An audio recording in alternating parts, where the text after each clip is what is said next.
everybody. Thank you for joining us this afternoon. I'd like to welcome you to the case study session, Inspire Learning and Drive Attainment, making FE learning resources services front and centre. We have some presentations this afternoon by Angela Levens and Audrey Strandes from colleges who have will inspire you and provide some exemplary practice on how they are achieving their driving up attainment. And we will have Liz Parcell from Jisc to provide some inspiration too. And so I'll hand over to Angela.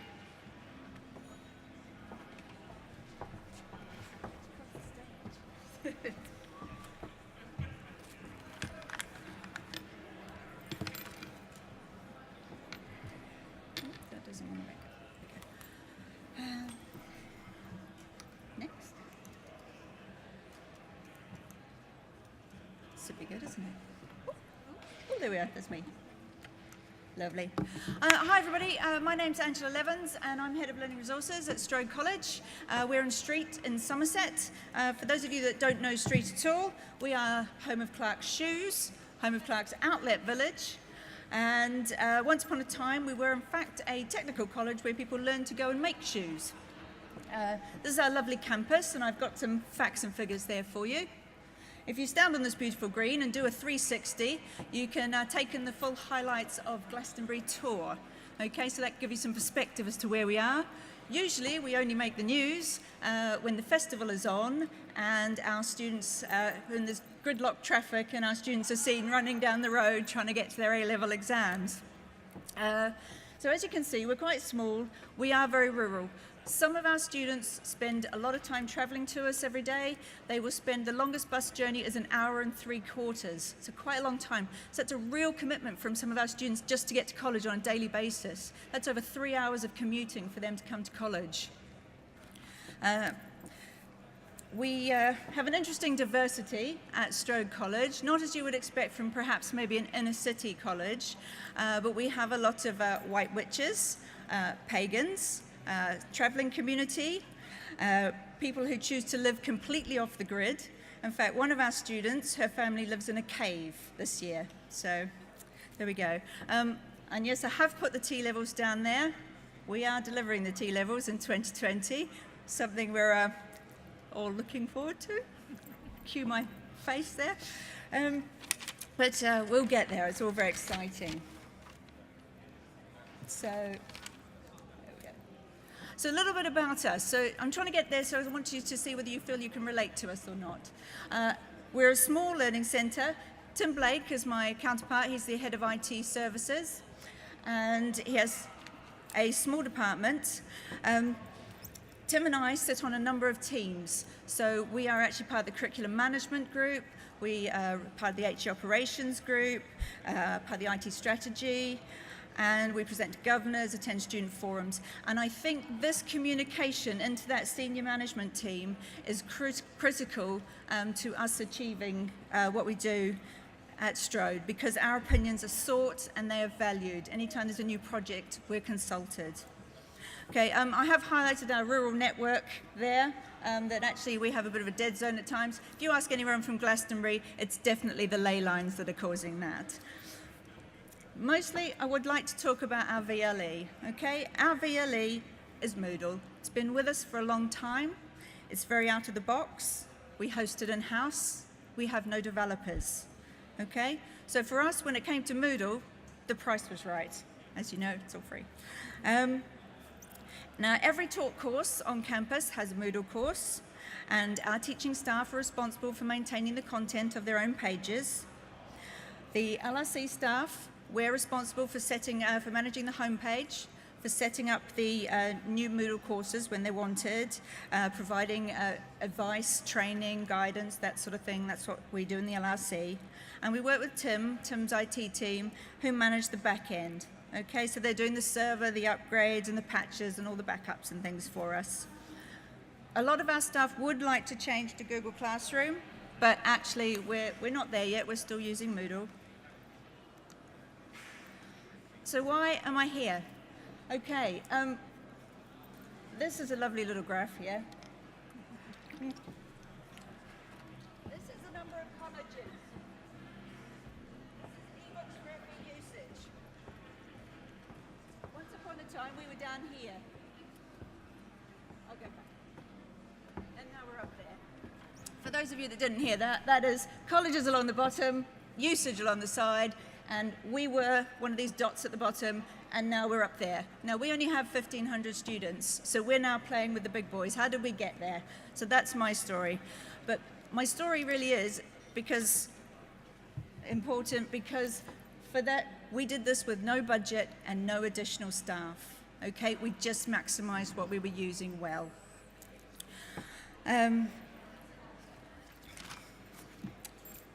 Okay, so like I'm sure everybody here has, they've taken those marked records from those ebooks for FE, dropped them into their library catalogue. I stood up at staff training sessions and I said, hey, here's these ebooks, come and have a look, they're amazing. And everyone went, yeah, they are. I just need the time to go and find them and have a look at them.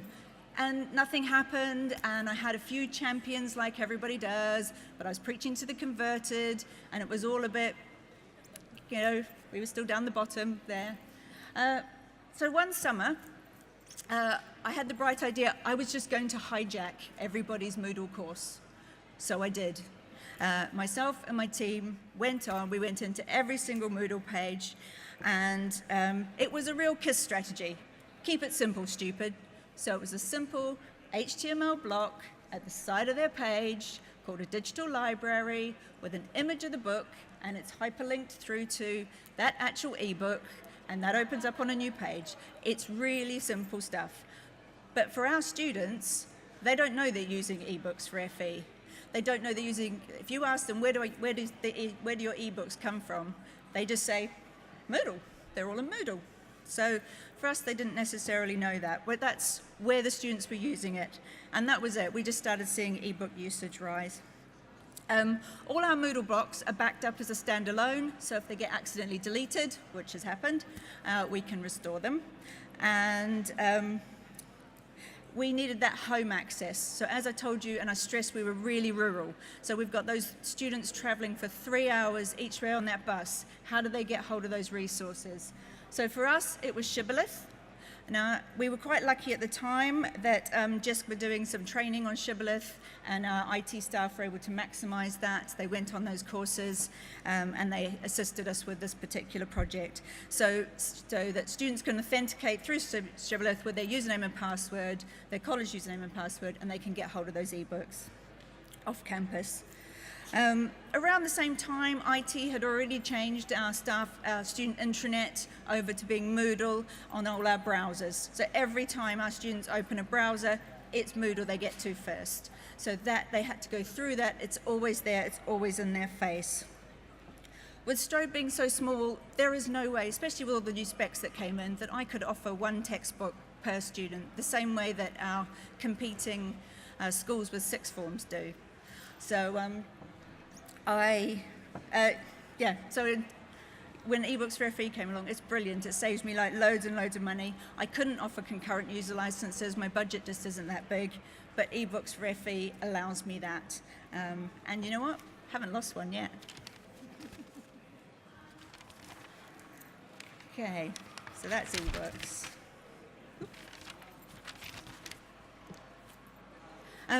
This is one of our students. This is Dominic.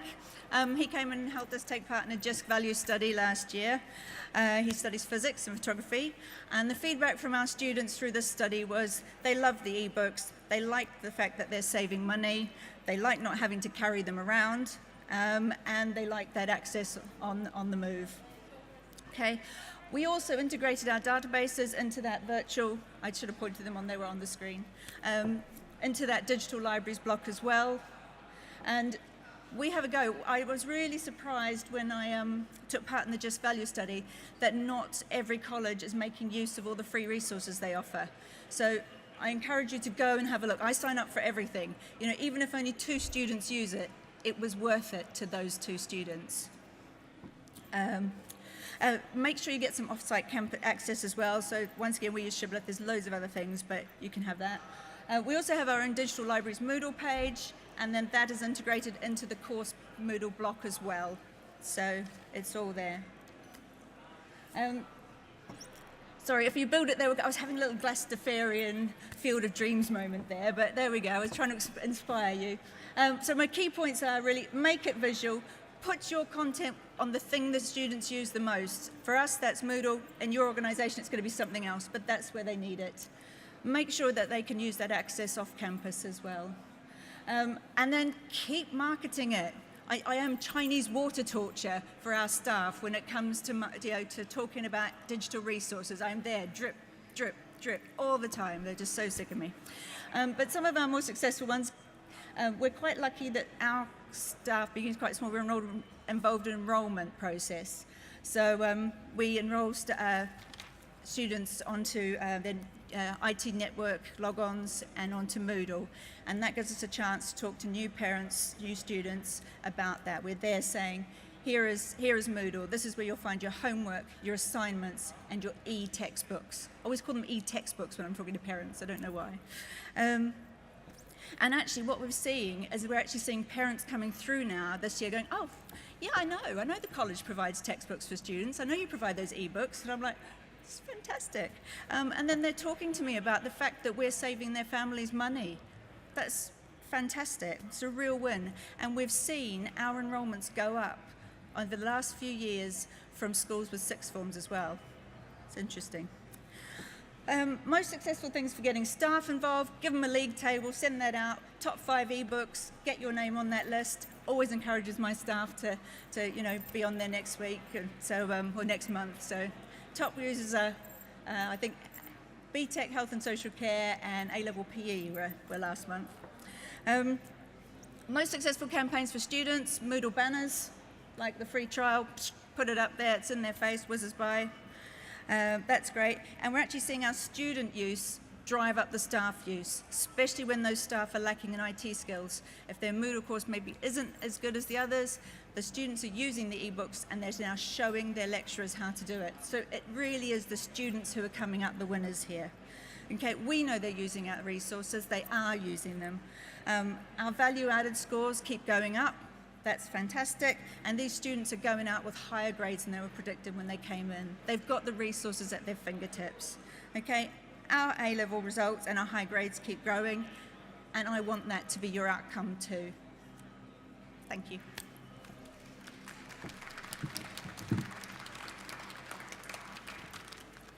Do you want me to roll over to yours? I'm going to hand over to, oh yeah, there's me. That's okay. I'll leave it there.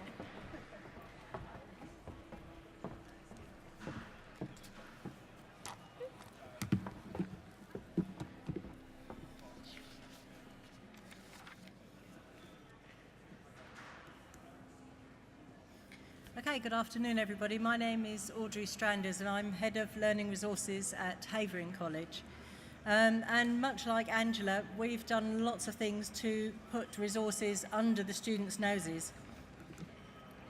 This is a little bit about us. Havering College has been around in various guises since 1947, so we're quite well established in the local area.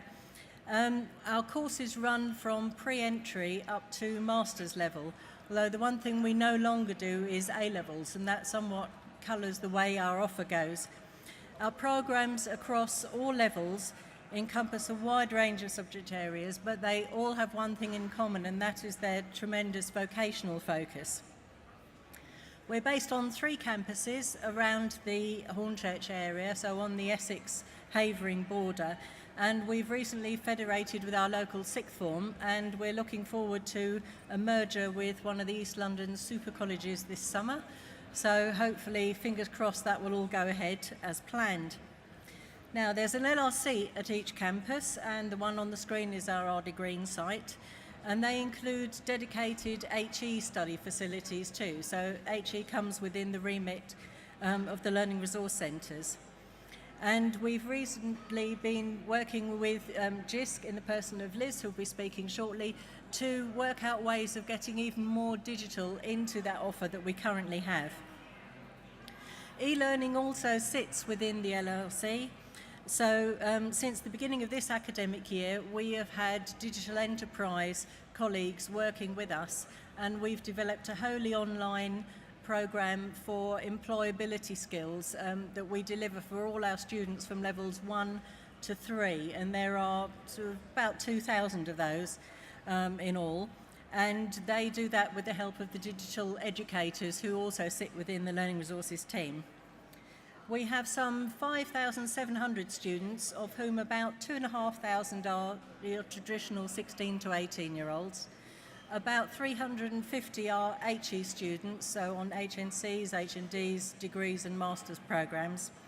400 plus apprentices, and the remaining few are made up from adult basic ed, from commercial and those sorts of additional programmes.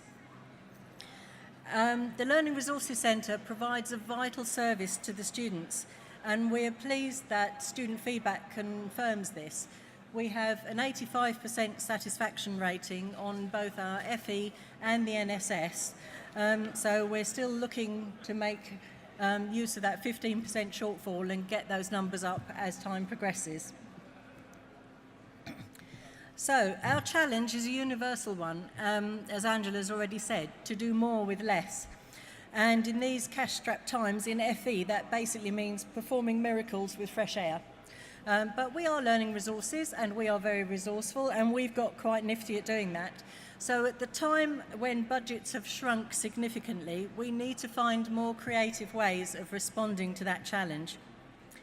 As I said, our students range from school leavers who've grown up with digital tools at their fingertips to a significant number of adult returners who are trying to juggle their new academic lives with both work and family commitments, and who maybe, for the most part, are less IT savvy than their younger counterparts. So the expectations of study and self-discipline required to work in a college environment comes as a shock to quite a few students. So they do tend to sort of pitch up in the LRC, sort of desperately clutching at any straw of assistance that they can come across. And we're most helpful in trying to get them on the path to becoming independent learners.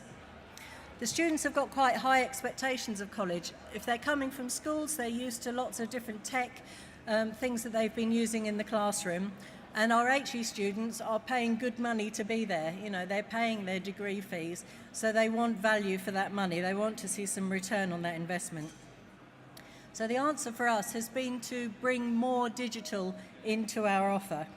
We've developed a comprehensive online provision ranging not only from ebooks but remote catalogue access, online journals, databases, subject guides, how-tos, and our online employability skills programme. And it's certainly been beneficial since we've had e-learning within the LRC team, and stewardship of the VLE, we also use Moodle, sits within that area, which means that I can get my clammy mitts on it very easily, which is fabulous.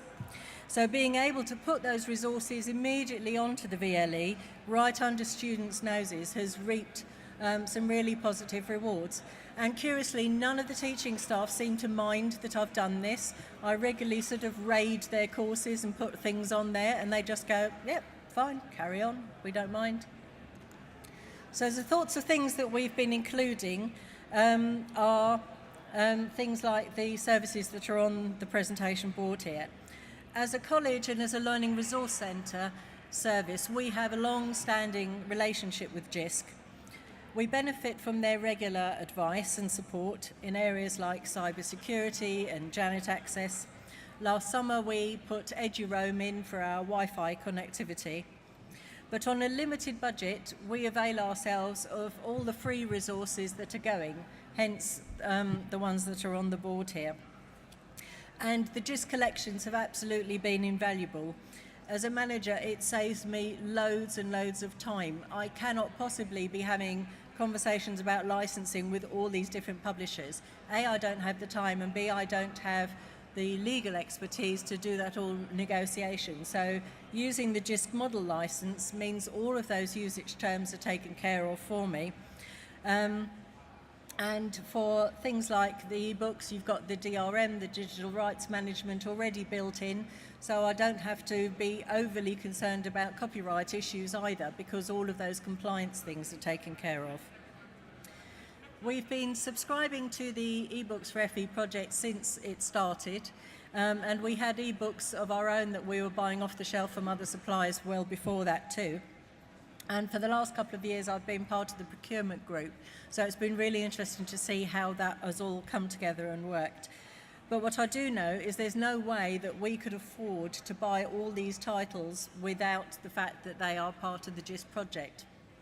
A lot of the books, especially for the BTEC, if you go to buy them directly, they are now on single user licenses or 3 user licenses. And then in an FE context, I can see a lady going, oh yeah. In an FE context, that really doesn't work. You've got to be able to have your whole cohort reading the same book at the same time, or at least having access to it. A one user license model is absolutely no good to us whatsoever.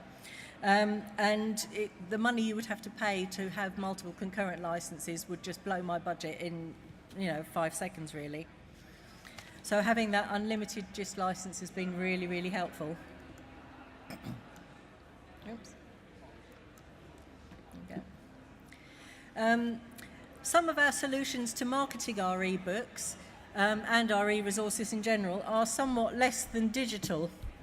Example A, we use old DVD boxes and we stick them around the shelves as though they are pretend books so that the students can actually see that there is an ebook available of that title. It's a really noddy way of doing it, but it does at least get people talking. On the back of those we put QR codes, so if students have smartphones or tablets they can zap the code, go straight to that particular title as they're going around. Obviously that's great if they're physically in the LRC. If they're not, then everything goes via Moodle and it goes on the catalogue too. When we discovered that our business students preferred the ebook over their physical textbook, we sort of went and asked them why. And they said, oh, it's really easy, miss. That book and half heavy, and we're taught on the 4th floor, so we have to go up all those stairs, and an ebook doesn't weigh anything, and it doesn't go overdue, so you don't find me, and I can't lose it. So you can see the quote here from my colleague Maxine Halford, who is our program manager for business. And she was really on the student side in terms of how they use the e-texts in their lessons. And similarly to Angela, we shoehorn the e-books into the courses right there on their Moodle page. So they are absolutely under their noses, and we have seen the usage grow exponentially over that time, exactly because it was there. We've had them for ages, but if you don't, take the horse to water and all that, then it's not going to get used. There's a link on the bottom on the slides that you can have a look at later, which was our case study that we did with Jisc. The other thing that we've done is, again, a very non-techie solution. With the hairdressing training resource, we've made A5 little cards with QR codes on that link to all the training videos, and they use these in our hair and beauty salons. So when the students have finished the activity that they've been doing, if they want an extension activity or they want to kill a bit of time, they go to the box that's got the codes in, use the iPads that they've got in the class, and then they're working their way forward. They're looking at the next thing that they're going to be doing.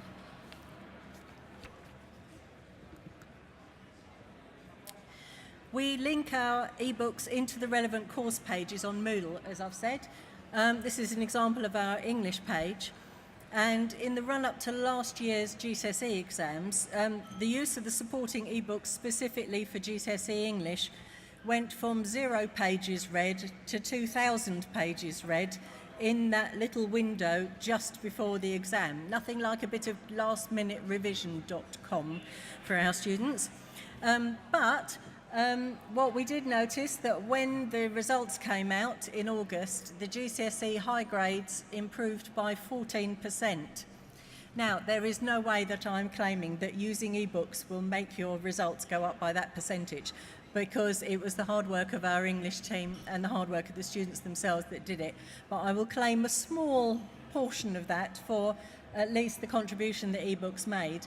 And looking through the data, we saw that one of the students had spent at least 4 hours over several days continually rereading one of the texts and going back and back to it. So I hope that he or she did particularly well. In general, our ebook use has grown enormously. In the first 8 months of this academic year, so I'm going from August to the end of February, our usage has gone up 60% in comparison to the entirety of the 17-18 academic year for all of our ebooks. And if I look at just the ones that came from Jisc, it's gone up by 74% over the same time. And I'm putting that down to the fact that we have stuck these things under people's noses. We've been using ebooks for more than 10 years, and at the beginning, students were very reluctant, but now it's, you know, they're used to just doing things digitally. They'd happily look at online journals maybe, but go, oh, I don't know if I could read a whole ebook, you know. Well, you don't have to read a whole ebook. They're there to dip in and out of, and once they get that mindset, it all works a little bit more easily. This is an example of one of our subject guides. We've created 24 of these right across the curriculum spectrum. So this is the one for counselling. They all follow exactly the same layout. So lots of imagery, lots of interactivity and links to things to get them interested.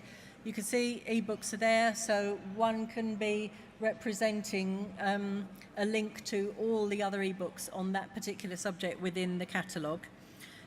We've got links to the catalogue in the middle, to the book stock. Further down off the page there are links to journals, and we also look after the off-air recording using eStream, so that's also catalogued according to subject area, and students can get links to that, and each of their Moodle pages links back to these pages, so they can't get away from us no matter how hard they actually try.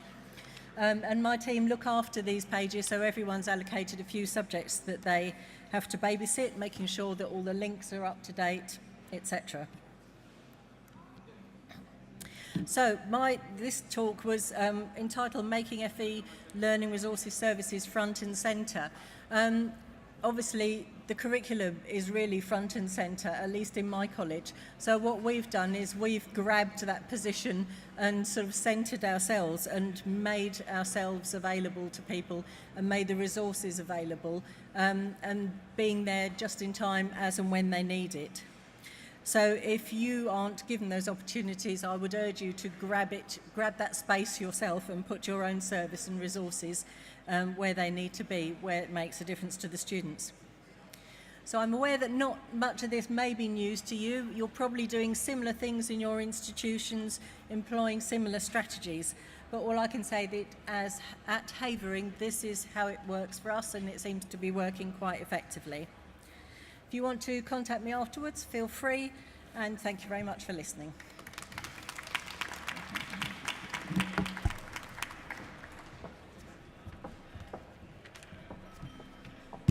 Hi everybody.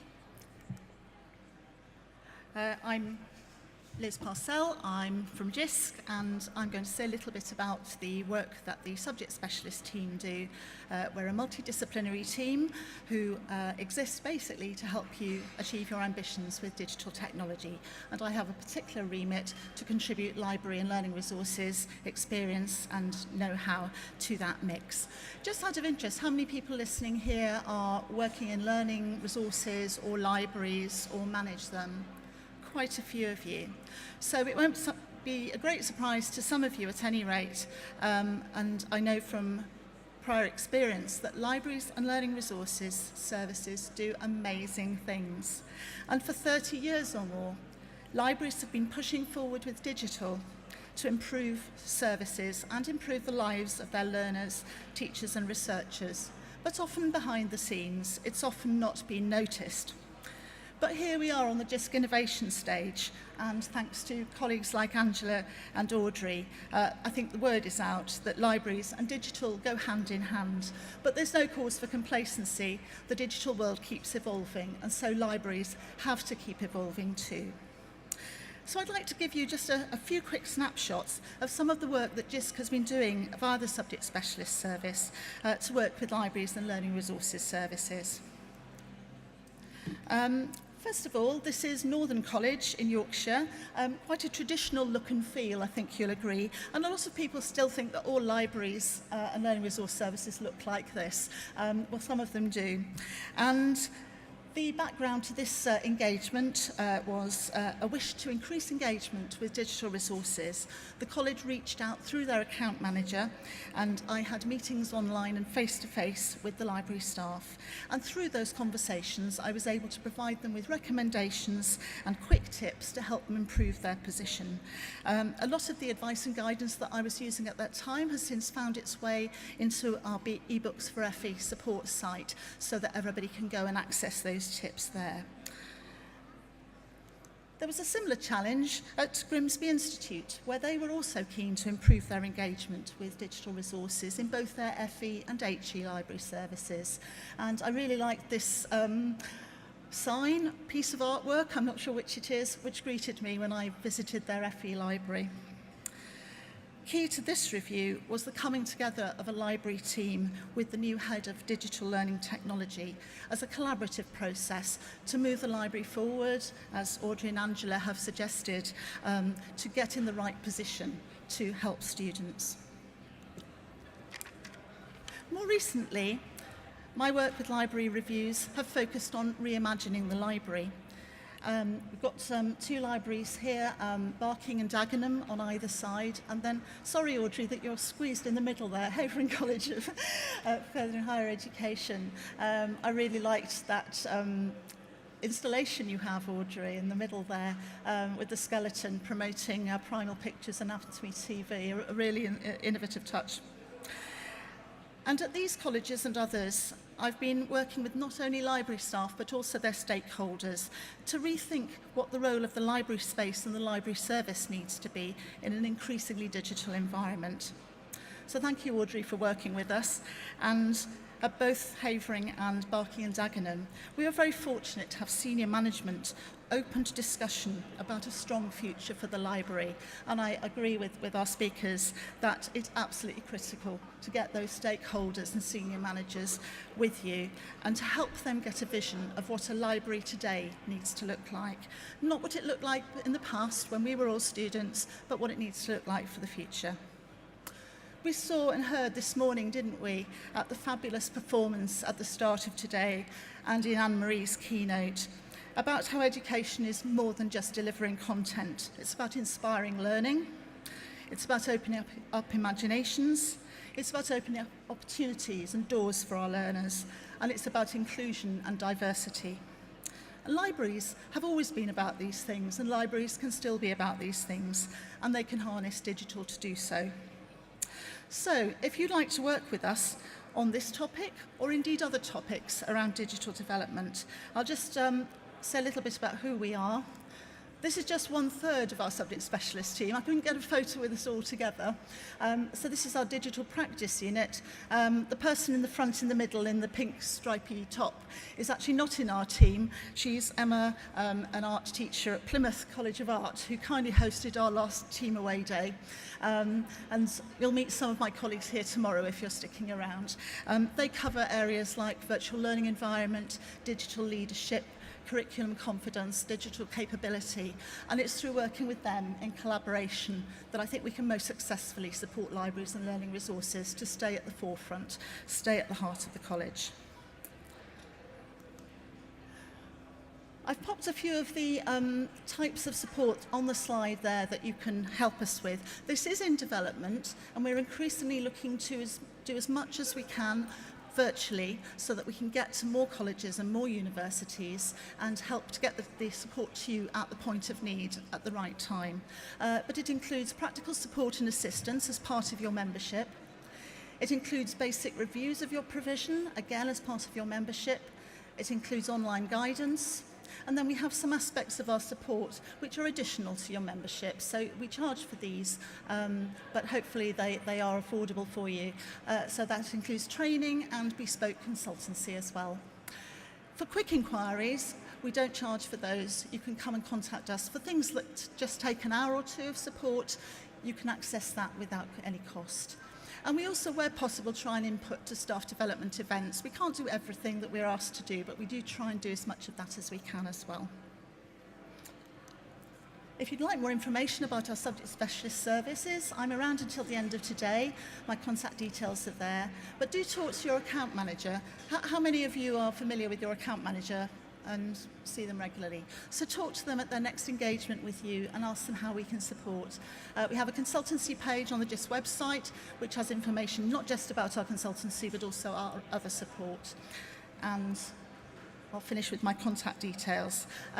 Once again, I'd like to thank the colleagues who spoke before me. I think they said it all really, that libraries and digital go hand in hand, but need to keep evolving. And I'll finish by handing over to Carla, who I think is going to round off the session for us.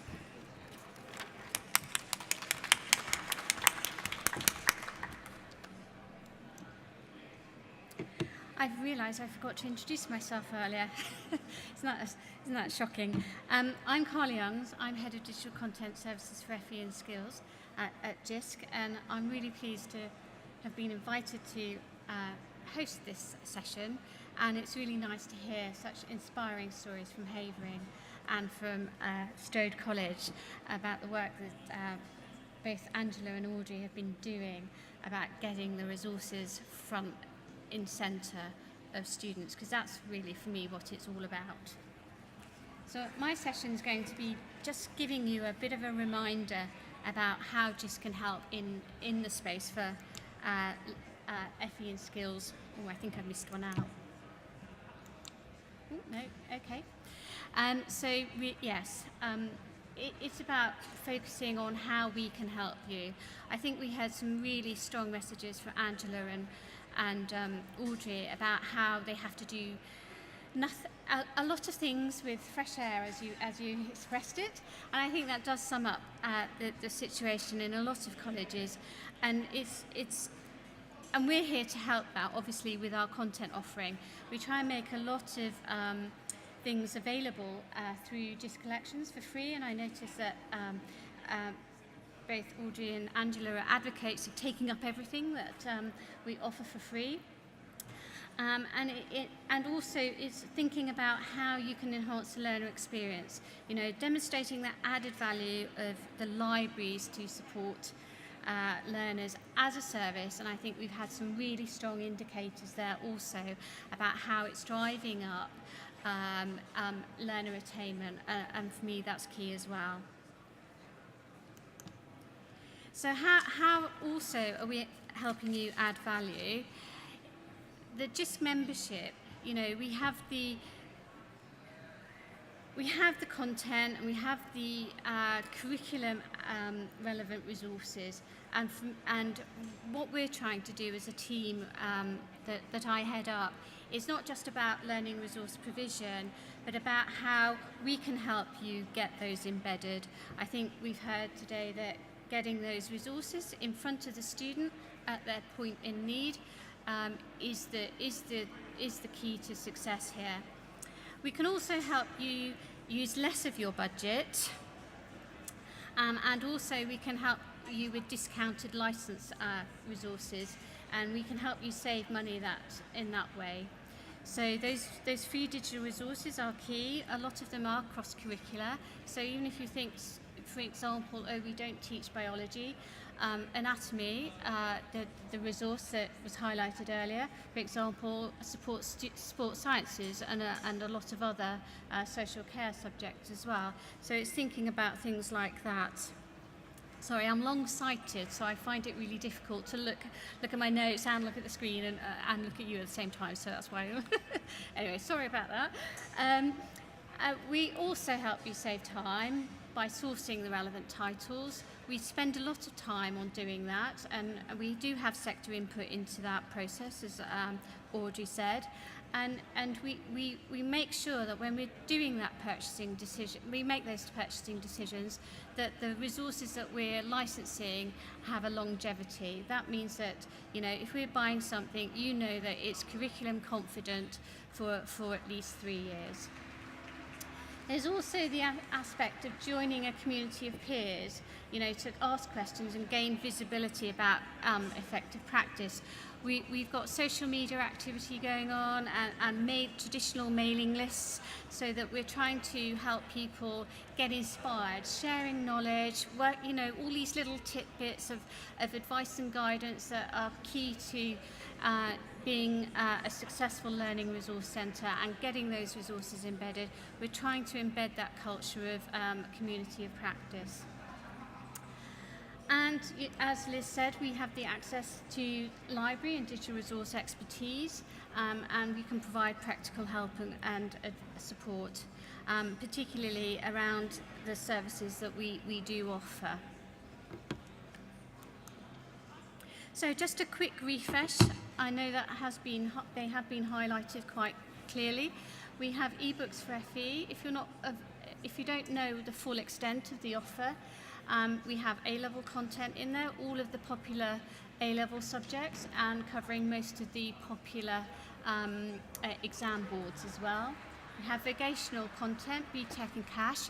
These are really popular resources, and pricing obviously is one of those issues that makes them popular. And again, we focus in on the most popular subject areas around there. We've got GCSE English and Maths content in there, as well as covering the Scottish Nationals. We've got every exam board in there, apart from the Northern Ireland CCEA. Unfortunately, we weren't able to secure that because the publisher couldn't provide us with recent titles. But we've also implemented, since last September, a support site for ebooks for FE. And that's proving to be invaluable, because what we've got a focus for library managers, and we also have a focus for teaching practitioners. And one of the things that we've recently done is we've made a subject-based listing of all of the resources that we have in ebooks for FE, rather than a content, rather than a collection focus. So if you're liaising with teaching practitioners, it's a really good spreadsheet to share, because you can instantly talk to them in their subject area about what books we have to cover their subject area. In terms of Jisc Collections licensed content, we cover a broad range of resources in those fields. So again, lots of resources. Go and have a look. And we're looking to fill gaps. We know that there are some subject areas that we have gaps in, but we are actively talking to publishers about filling those gaps. So if there's not something in your subject area at this moment in time, do keep engaged with us, because we are actively seeking to fill that. So, just a quick spotlight on some other services, and we have some lovely posters printed that we hope you might want to take away and put in your library.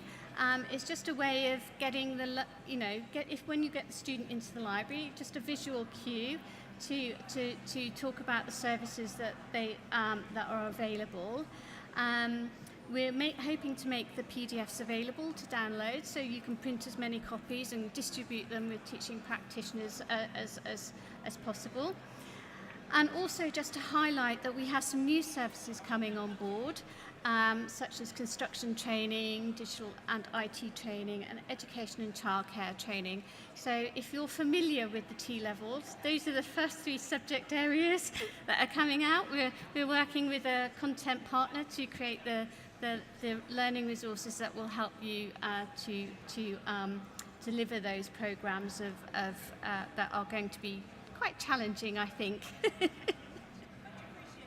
Okay, so yeah, we will be making formal announcements of those, and so look out for them. But please do help yourself to posters to take away, even if I think what we've heard is getting the resources in front of the students, but also having an active conversation with the subject lead who's teaching that area.